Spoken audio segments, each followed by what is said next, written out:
नमस्कार, news city पर स्वागत है आपका। मैं हूं आपके साथ सुहानी मलिक। यूपी में समाजवादी पार्टी इलेक्शन मोड में है। पार्टी अध्यक्ष अखिलेश यादव ने कैंडिडेट खोजने की मुहिम तेज कर दी है। पिछड़ा, दलित और अल्पसंख्यक यानी कि पीडीए को ज्यादा भागीदारी देने की रणनीति पर एसपी काम कर रही है। गठबंधन होने की स्थिति में 35 लोकसभा सीटों पर एसपी का ज्यादा ध्यान है और किसी कारण से गठबंधन नहीं होने पर पुराने सहयोगी आरएलडी के साथ मिलकर एसपी तैयारी कर रही है। रणनीति के तहत एक सीट पर 3-3 कैंडिडेट का पैनल बनाया जा रहा है, जिसमें से एक पिछड़ा, एक दलित और एक अल्पसंख्यक शामिल है। एसपी के थिंक टैंक से जुड़े एक सदस्य की माने तो अखिलेश यादव ने जब से पार्टी की कमान संभाली है तब से एसपी किसी भी बड़े चुनाव में करिश्मा नहीं कर सकी। 2012 के विधानसभा चुनाव में मुलायम सिंह यादव की अगुवाई में लड़ा गया। चुनाव जीतने पर अखिलेश यादव को सीएम बना दिया गया। उसके बाद अखिलेश यादव की अगुवाई में 2017-22 के विधानसभा चुनाव और 19 के लोकसभा चुनाव, उपचुनाव, निकाय चुनाव हुए, लेकिन एसपी कमाल नहीं कर पाई। 2019 के लोकसभा चुनाव में बीएसपी और आरएलडी से गठबंधन के बाद भी अखिलेश यादव का नेतृत्व करिश्मा साबित नहीं हुआ। अब 24 का चुनाव समाजवादी पार्टी और अखिलेश यादव के लिए अहम है। 24 के लिए अखिलेश यादव और रालोद, जिसके साथ सपा का गठबंधन है, मिलकर पीडीए साधो अभियान और एनडीए को हराओ पीडीए के नारे के बीच हर बूथ पर 10 सदस्यों की कमेटी बनाकर ओबीसी, दलित और अल्पसंख्यकों को नुमाइशी देगा। कमेटी सदस्यों को अपने बूथ पर 100 वोटर से संपर्क कर जोड़ने का टास्क दिया गया। इन 100 लोगों के नाम, मोबाइल नंबर, ईमेल, पते का रिकॉर्ड रखा जाएगा।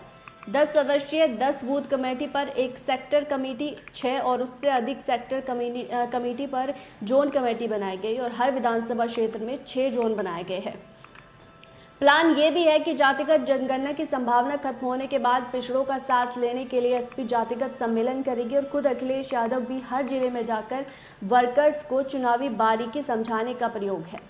समाजवादी पार्टी पूर्व मंत्री चौधरी राजपाल सिंह ने बताया कि लोकसभा चुनाव 2024 के लिए कैंडिडेट चयन करना जो है वो प्रक्रिया शुरू हो गई है और कोशिश बीजेपी के खिलाफ गठबंधन के साथ ही चुनावी मैदान में उतरने की है। अगर गठबंधन नहीं बना तो उसकी भी तैयारी है और मजबूत सीटों पर खास ध्यान रखा गया। अब रणनीति की बात करें तो विपक्षी गठबंधन को फाइनल आकार देने की कोशिश के बीच एसपी ने यूपी के सभी सीटों पर चुनावी अभियान तेज कर दिया है और गठबंधन यानी कि रालोद और सपा गठबंधन ने 35 लोकसभा सीटों को सियासी तौर पर खुद के लिए उपजाऊ मान रही है। पार्टी 35 सीटों पर अखिलेश यादव ने नए सियासी समीकरण यानी कि पीडीए के तहत कैंडिडेट की तलाश की है।